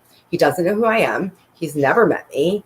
But that the funny thing is that he said on his live that I'm stalking him, and then he brought my mom into it and said that my mom was crazy, and my mom contacted him and was like, why don't you want to be with my daughter? Come the fuck on. But anyway, and somebody told me the other day that they were talking to him, and he, every single person that I've talked to that has actually was talking to him while we were together says that he just talked nothing but shit about me. But anyway, and those people can come forward, because if he doesn't know who I am, then why is he, saying all this, personal stuff? But anyway, he says that I'm a stalker, doesn't know who I am. And what else did he say on that live? That I wasn't mentally well, my mom's name, but he told somebody else that my mom contacted him, and my mom ended up being on his side with the whole situation. So but anyway, so he does that, and I find out that he has taken out 2 police reports on me with ridiculous accusations in it, or, straight out of like I said the other day, a Lifetime movie, saying that I sent him dirty underwear in the mail, said that I was standing outside his fence, feeding his dogs. Like, that was very anticlimactic for me, that one. I was like, come on, at least have me doing something better. Like, I'm standing outside your fucking house like Jason from, Halloween. Like, come on. Like, I'm feeding your dogs. I'm feeding your dogs. Like, that's kind of sweet. But anyway, I'm feeding his dogs. Said there was a beer bottles on his driveway one night that had been thrown over the fence, and he couldn't prove it was me, but he has a feeling that it was. Yeah. So that was the first one. And the deputy said to him, well, give me evidence, give me proof, give me something to back up these accusations. And he didn't. So she closed it unsubstantiated, because I didn't even know anything about it, and he didn't give contact information, so they couldn't reach me. So therefore, the report exists, and then he doesn't provide any evidence, so it's just closed by unsubstantiated. So therefore, it always exists, and there's no rebuttal from me. Mm-hmm. However, when he did the first live, he said he filed a police report, so I decided to call. No, the first live, he said that he filed a police report, but then it wasn't until a couple of days later that 4 days later. Exactly. He did it like 4 days later. So that first live, he hadn't even filed one. He said he'd file one, and he was pressing charges. There wasn't even a police report. So he filed one a few days later. I didn't know anything about it. And so in August, when he does his live, he says that he has, I don't know if he says he's filed another one, and he says that the deputy has actually reached out to him wanting to know if he'd like to pursue it. Anyway, so I decided to call the sheriff's department. You helped me, and I find out that there is in fact a police report. So I leave a message for the first deputy to call me. She calls me, love the fact that it was a woman. But anyway, she calls me. We have a conversation. And she told me on the phone, she was like, I had a feeling like that none of this was true. That's why she told him to produce evidence. And so I told her the truth, and she did a supplemental narrative. And she tried to get a hold of Geoffrey multiple times to speak to him after she spoke to me, to kind of say, okay, well, this is what she told me. Like, what do you have to say about any of this? Because again, he doesn't know who I am. And I'm telling her, no, we're in a relationship for over a year. I came to Tennessee 4 separate times. He came to Baltimore, and then I lived there. So like, no.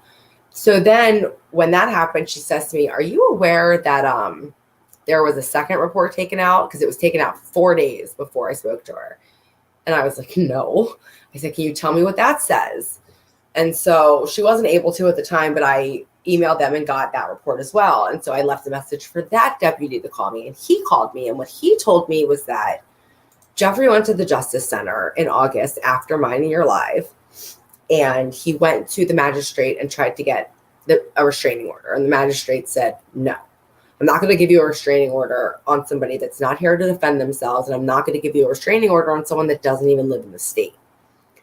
So Geoffrey said, well, I want to press charges. And he said, well, the magistrate said, I don't do that. You can go down to the deputy in the Justice Center. So he goes down to this deputy, talks to him, and the deputy says, I'm not pressing charges against someone that doesn't even live in the state.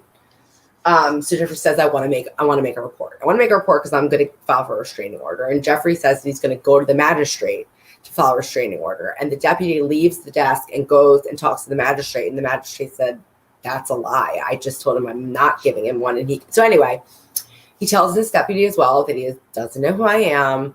And now I'm posting things about him. The first sentence is, she's posting things about me on the internet. I'm like, oh, yeah, oh, yeah, there's people posting me and like 20 other, bloggers, right? Like, come on, bro, you're posting shit about you every day on the internet. But anyway, so, and the deputy doesn't want to take out a report,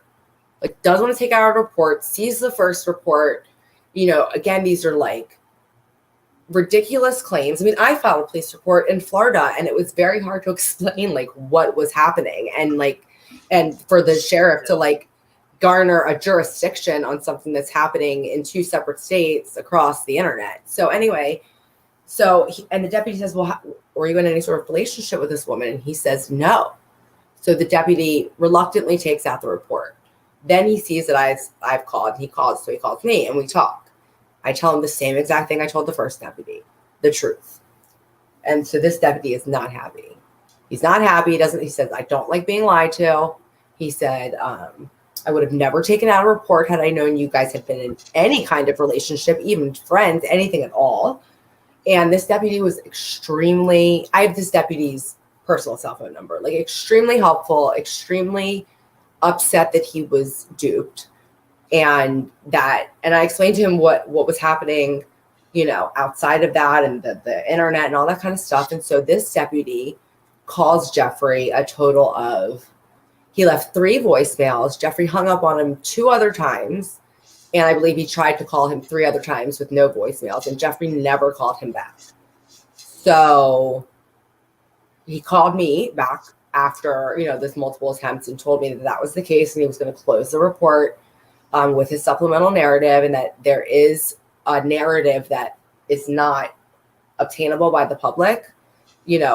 More of his notes that's essentially there. If Geoffrey were to come file another report, internally, they could pull up those notes that were separate. But anyway, and so he closes it unsubstantiated. I find out from getting in the mail a couple weeks ago, one of those spam letters from, attorneys, when they find your case in a database, they just shoot you off, letters. And it's from this attorney in Tennessee. And I open it up, and it says, you have been, you are in the public court record as having been sued, representation. So I call this guy, and I'm like, listen, I can't afford an attorney, but what are you talking about? So Geoffrey, because the magistrate would not give him a restraining order, which does not cost money. I'll tell you, Whitney, I'm telling you this right now. So since the magistrate wouldn't give him a restraining order, just, simply, What Geoffrey had to do is he had to go file a lawsuit in civil court, pay for it. It's $200. Do you think that money came easy for him to pull it out of his pocket? That was not easy to part with. I can promise you that. But filed a lawsuit in civil court, essentially a lawsuit for an injunction for a restraining order. So that's essentially like the fancy long way to get. That's like last desperation. You're not awarded. So I'm assuming that he was trying to use the previous police reports and build a ghost case on you and use that in the restraining order case on you as well. And hopefully that you won't answer it and everything goes to default and boom, everything. Yeah. I don't know what's going to happen with all that or what happens now that he's in jail. Like, I don't know. I've never been served. There's never been a trial date. Ashley and I'm not talking anything. This was on her stories. She put on her stories that even though Geoffrey's in jail, I can't come anywhere near him. I can't say his name even through a third party.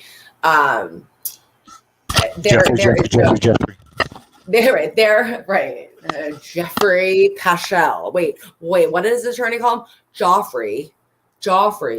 I was like, the dude doesn't even know how to pronounce his client's name. Like, he's Geoffrey Paschel. Yeah, Geoffrey Paschel. I'm like, I'm screaming at the TV going, it's fucking Geoffrey, you moron. Like, how much money were you paid? But anyway, there's no restraining order.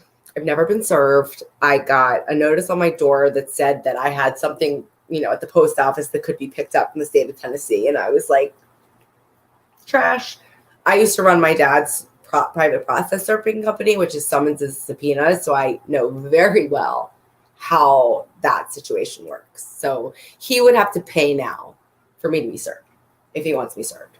And I imagine that it'll probably be set up that when I'm in the courtroom in December that someone will serve me just so he can get kicks while he's in there. You know what I mean? And just have something else to focus on. So I'm wholeheartedly expecting to be served in the courtroom or outside of the courtroom in December. And if it is, like, let's do it. I will even fly back up to be in the courtroom to have them bring him in his county jumpsuit and handcuffs for his aggravated kidnapping and assault charge to get a restraining order against me. Let's do it. I'll even invite Court TV back. Let's go. Hysterical. I kind of just want to do it. I kind of just want to do it just to have that like scenario happen, just to have a judge have a fun day, like get up on the bench and be presented with this case. Listen, let's do it. He wants to be on TV. Like, let's just round this all out with He'll be the his most fun games. Like this is like, yeah. Listen, he wanted to be famous. The guy was in People magazine. He was on E! News, In Touch, Us Weekly, Daily Mail UK, covered in Brazil. I mean, every country covered this trial. So there you have it, baby. Got what you want. You are infamous forever. My sound is bad. Hold on 1 second. Let me see. Okay now? My sound okay? I can hear you. I don't know. Anyway. Yeah. It's really, really sad the lengths that this guy went to manipulate people, manipulate evidence. He straight up fabricated evidence. That's, I mean, and if anything, I hope that the judge, looks into that, or the DA looks into that, and possibly tacks on some extra charges of fabrication of evidence. I mean, manufacture, some of them sometimes it'd be called manufacturing or fabrication of evidence or whatever, but that's also, that could be a misdemeanor or a felony. That's if you're going to try to use that and have it admissible in court and say, oh yeah, that came from the victim's cell phone, straight up, and perjure himself on on the stand. I think that he needs to get the book thrown at him personally. I mean, the bottom line is that he's 43 years old, and the minimum he can do is 12. So that puts him at 55 and in jail for 12 years. No special oatmeal in the morning, no 5 hours in the gym, no Botox. I mean, but at the same, they're going for 20 years. So now we're putting him at 63, getting out. He'll be getting out at 63 and sending in an application for love after lockup. Mark my words. I'll be here in 20 years with you. I'll be here in 20 years with you doing this. That's if it's still, on then. I don't know. Who knows what's going to happen by that. Who knows what'll be by then? They'll be having dating shows in jail. To think he shot himself in the foot over his ego. He could have taken a misdemeanor charge with probation, no jail time, all because his ego was over everything. But let's talk about how terrifying that is, that this incident occurred, this assault occurred, and the state of Tennessee was going to give him no jail time just to have it on his record. Like, forget the fact that he turned it down, because who's surprised by that? Of course he turned it down, because he wasn't going to have something guilty on his record that he didn't do. But how about the fact that they even offered him that? Do you know when offered him that? It was? Do you know when that was that they offered him that plea deal? Oh, I think that was like, I'd be interested to find out if it happened prior to COVID? No, it definitely did. That happened, I think, like within 30 days after the assault. See, they only, like normal counties and states were given those plea deals after COVID. You would not expect that for that brutal of a assault to happen outside of COVID restrictions. I mean, it's just ridiculous. Isn't that, I mean, even in COVID restrictions, that's horrible, but like, isn't that scary? Isn't that scary that this man, had he like had a momentary lapse in ego, could have said yes and just been on the street? And just, went on to his next victim. Well, thank God this man is thank God a narcissist to the hilt. Yeah, it saved a lot of people's lives. I can promise you that. I'm not saying like just a lot of people's lives as far as like safety is concerned. I'm saying a lot of people's lives as far as like ruining your lives, manipulating people, manipulating women to want to have children with you, and insanity. The man is where he needs to be as far as like for society's sake. Oh, wait, for him? What are we talking about? Because your girl's got fillers. Lip fillers and ass bleaching. I mean. Oh, God. To think that I don't know. Walked with such an easy deal pre-COVID, they might even like he could have even probably paid off a remainder of his probation. Because there are those deals where you could actually pay off, like if you pay a fine, you pay off the rest of your probation. So to think he could have walked on that, but his ego was so huge that it prevented him from taking such a deal, or he was probably concerned about any future show deals or whatever. But yeah, of course. I don't know. He just shot himself in the foot so hard, and it's honestly, I'm glad for his inflated ego. Jeannie, that is. Here's the thing: domestic violence is like so taboo in the media. You know what I mean? Like when we see it, like we saw it in Seeking Sister Wives. Now I never saw that. I just saw like the John Yates stuff being promoted everywhere, but like, you have it there on reality TV, you have it here, you have Gabby Petito who's gone missing. Like it's very shoved under the rug. And I feel like in this moment in time, between Geoffrey's trial being so publicized, between the publicity for Gabby Petito, and now it's come out that she was was killed by manual strangulation and there for at least 3 weeks. It's time to put domestic violence in the light, and shine a light on what is happening in so many households, in so many places that people are too afraid to talk about, too afraid to, confront their abusers, because all we have seen is that people aren't believed, and it almost happened in this trial. And what upsets me so much is that this trial is over. Now, yes, he can appeal, but the trial happened. And he was tried in a court of law, and a jury of his peers found him guilty. And people after the fact, him in jail, still want to put out lies that he's telling the truth. I can back it up by this. I can back it up by that. Like, no, like it's not acceptable anymore for this bullshit. It's not acceptable to victim blame, victim shame. It's not acceptable to hit somebody or beat up somebody and go tell everyone that they did it. Like, it's not okay anymore. And like, I hope that this case with Geoffrey can show people that like, it's not okay anymore. And people are going to stand up and fight back, and I'm going to help them do it. Like, enough's enough. Enough's enough.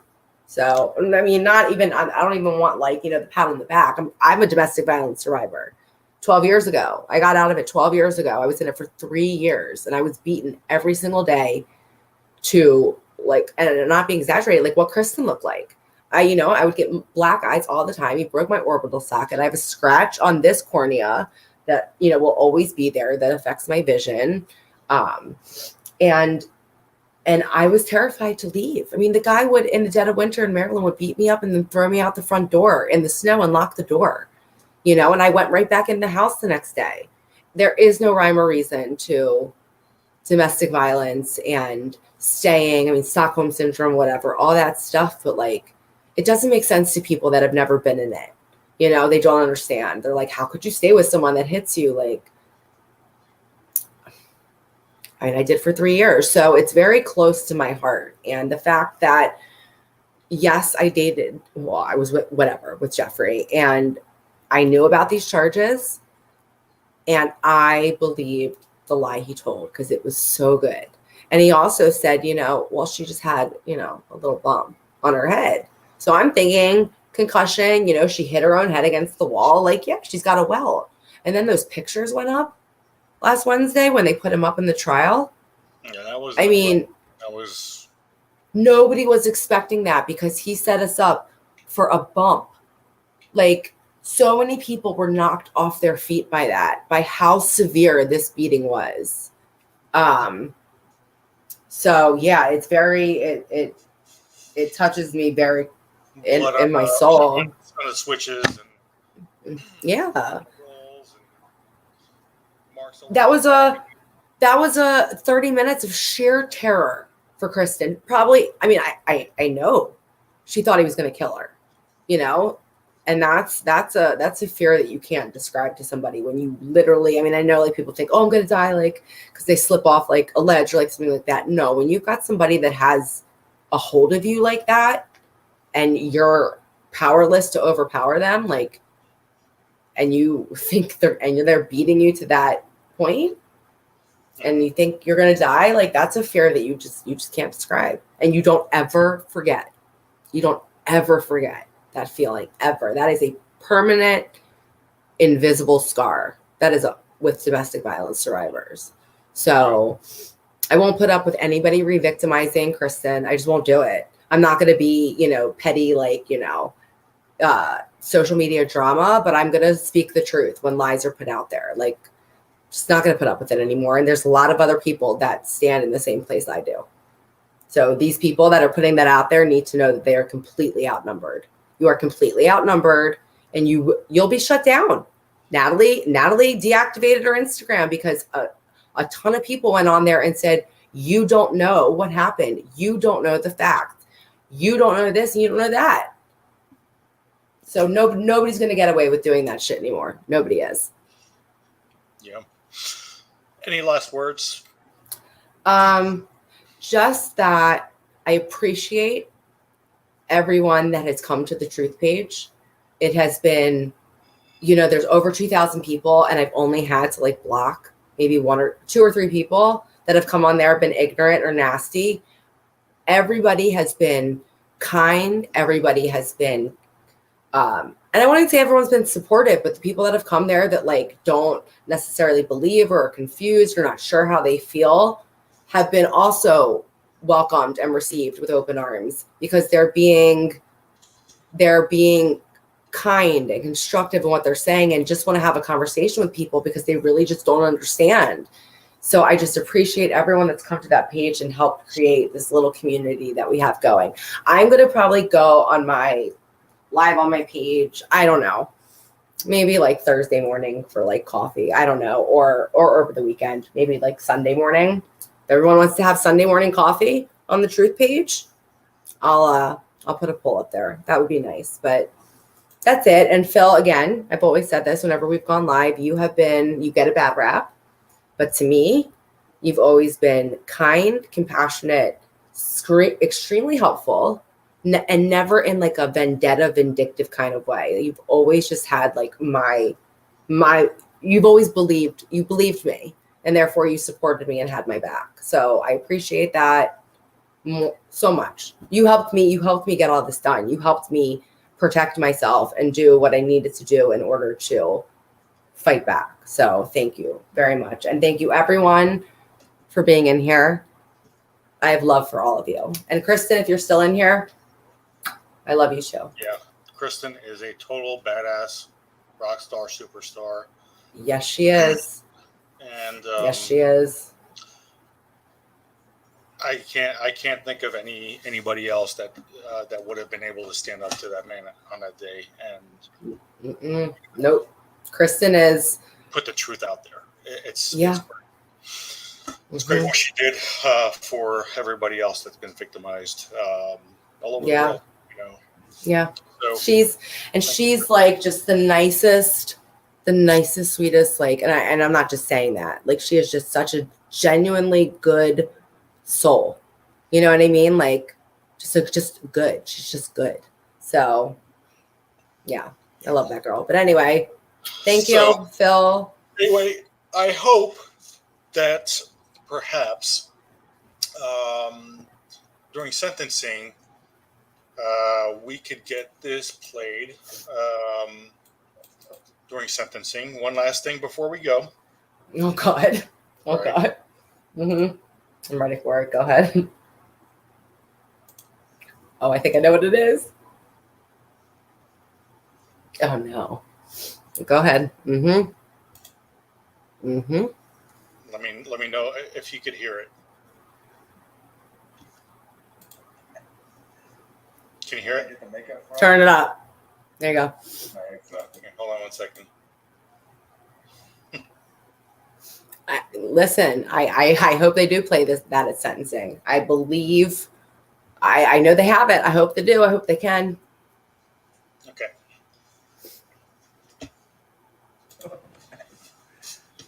Where did I get the makeup from? My ex left it. I think one of them I beat up or something. It's hard to keep. Oh, okay. I'm getting nauseous. Varia had that blue cup in Alive. I messaged her about that.